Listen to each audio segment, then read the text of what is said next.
Hello everyone, it's Waddies here, and today I have a pre-E3 hype for Titanfall 2 video for you, and I'm going to go over my personal wishlist for Titanfall 2. Now, I did do this initially with my Titanfall review video, however I wanted to do it again because now we have a bit more leaked information and a bit more stuff to talk about, so I kind of want to revise what I said and then re-emphasize some other points that I went over before.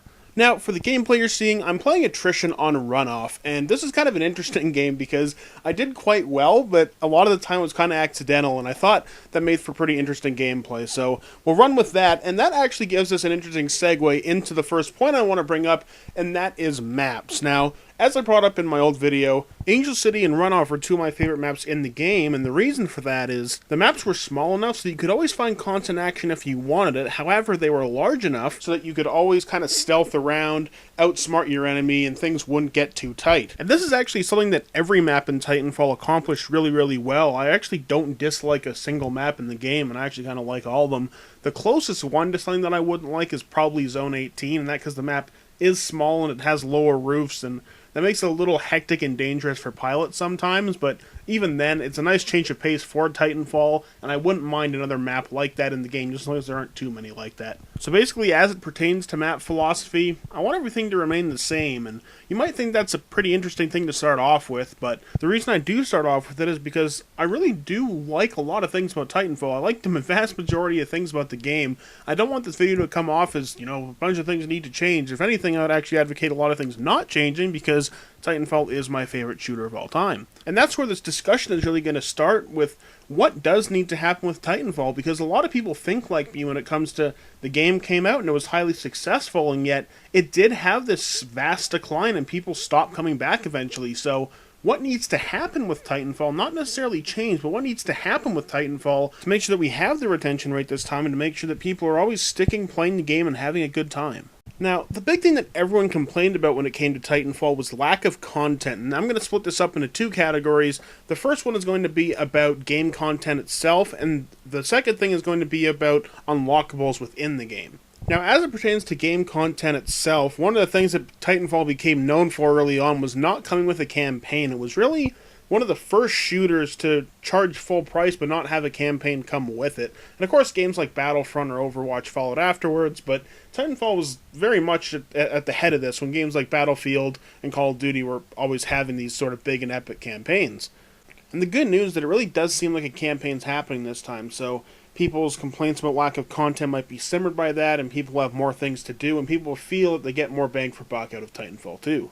And the other thing with game content itself is a number of game modes within Titanfall 2. Titanfall 1 didn't have a lot. People kind of complained about that when they got bored of one mode, they couldn't really hop over to another because there wasn't a very big amount, and so things get stale a lot quicker. That's something I understand. I definitely think they're going to have more of that in Titanfall 2. Again, Titanfall 1 was kind of this game where it almost seemed like a prototype in a lot of cases, or a proof of concept.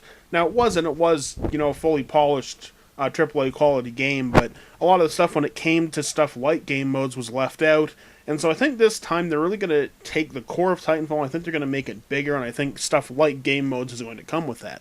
Now, the second part of this lack of content piece comes with stuff like unlocks. I'm talking about different guns, or different Titans, or gun skins, or Titan skins, stuff along that kind of line. Now again, Titanfall came out as this really polished shooter where all the mechanics of the game were completely sound. However, it lacked a lot of the extras, where a lot of it was just kind of bare minimum. Like, there were just enough assault rifles to get by, or just enough snipers. There were only one or two of these type of things, and that meant that the gameplay could get a little boring because people didn't have a lot of options to go through. They didn't have a lot of different things to try. And the other part of this is the unlockable part of it, where it's fun and it's addicting to go through and get all these new things and try and unlock and try and become prestigious in that sense. Say, I got this, I put in the work, look what I have. And so Titanfall not having these things really makes it lose a lot of the addiction factor that comes with it. And I really think that one of Titanfall 2's biggest focus going in is going to be having this extra content in there, having Titan skins, guns, extra Titans, etc. And I have two reasons for thinking this. One is that it was the most common complaint there was about the game. If they want a retention rate this time, then they're going to have to listen to that. And the second thing is that we've already seen in some of the leaked materials. For example, the first poster that came out, it looks like some weird kind of mini gray Titan in the background, and there's this Titan that kind of looks like an Atlas and a Strider, but it's not an Atlas or a Strider, so it's pretty much a different Titan. So that leads me to think there's going to be a lot of different Titans in this game. They're going for a lot of variety, and that's going to mix up the gameplay a lot and leave people happy. And of course, this is a very, very difficult position for them to be in, because the more and more stuff you add, the more and more balancing you have to do. And one of my fears when developers go and add a bunch of stuff is that circumstantial advantage is going to become rampant.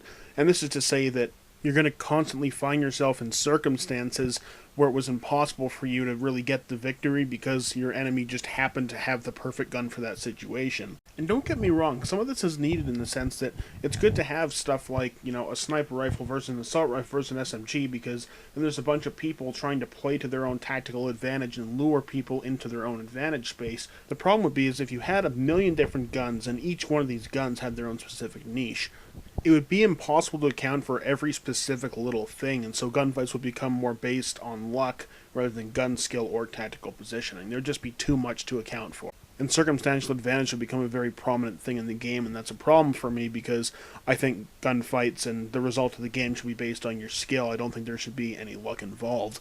Or in other words, successes should be earned, and failures should be a lesson. Now, while I do believe that the number of Titans and the number of guns are going to go up rather significantly, I do trust Respawn with balancing. And I mean, we have to remember, this is the company that somehow figured out how to balance pilots and Titans, so I'm going to trust them with this one. And I don't think it's going to be that much of a problem, but it's just something to keep an eye out for, and something that I really hope that they are conscious of. Alright, so let's transfer into the final part of the video now, and this is just going to be some general statements of stuff that I would like to see out of Titanfall 2. The first thing I want to touch on quickly is about the Smart Pistol. The Smart Pistol was probably the most controversial thing that was in Titanfall, so when people weren't complaining about lack of content, they were complaining about the Smart Pistol. And this was for decent reason, where it could feel really, really cheap to get killed by your enemy who didn't even have to aim at you. It definitely felt unfair. And the interesting thing about the Smart Pistol was that, in theory, your reaction time with an AR should be great enough that you could be able to kill a Smart Pistol user. Problem is that this doesn't account for ping. It also doesn't account for the way that the Smart Pistol works, and that you never have any indication that a Smart Pistol user is logging on to you. And also the fact that a Smart Pistol user, especially on PC, can do all these crazy movements that you aren't able to do otherwise because their aim is automatic. You don't have that with other guns. Now the thing is, I actually like the Smart Pistol conceptually from the bot killing perspective, and part of this is because I love attrition so much, where you have to actively be hunting bots while being hunted by other pilots, and while you have to worry about maneuvering around Titans and hunting other pilots yourself. And so I really like that element of attrition. I like the Smart Pistol's role in that because it can make farming bots a lot easier. It's nice to have a specific bot farming gun. The problem is that for the pilot gameplay, it just doesn't really work, so I want the Smart Pistol back, but I don't want to be able to lock onto pilots, and I think it should probably be around a 3 or 4 hit kill manually aiming, at least if all the time to kills remain the same from the first game. And actually, on that note, I really do hope that the time to kills from the first game do remain the same, because I found that the player with the better aim and the better gun skill would win the engagement in every instance, versus just the person with the best connection. And that's it for the video, everyone. I hope you enjoyed, and I hope you're excited for Titanfall 2 and E3 just like I am. If you enjoyed the video, please remember to like, favorite, and subscribe. I'm Waddies, and I'll see you in-game.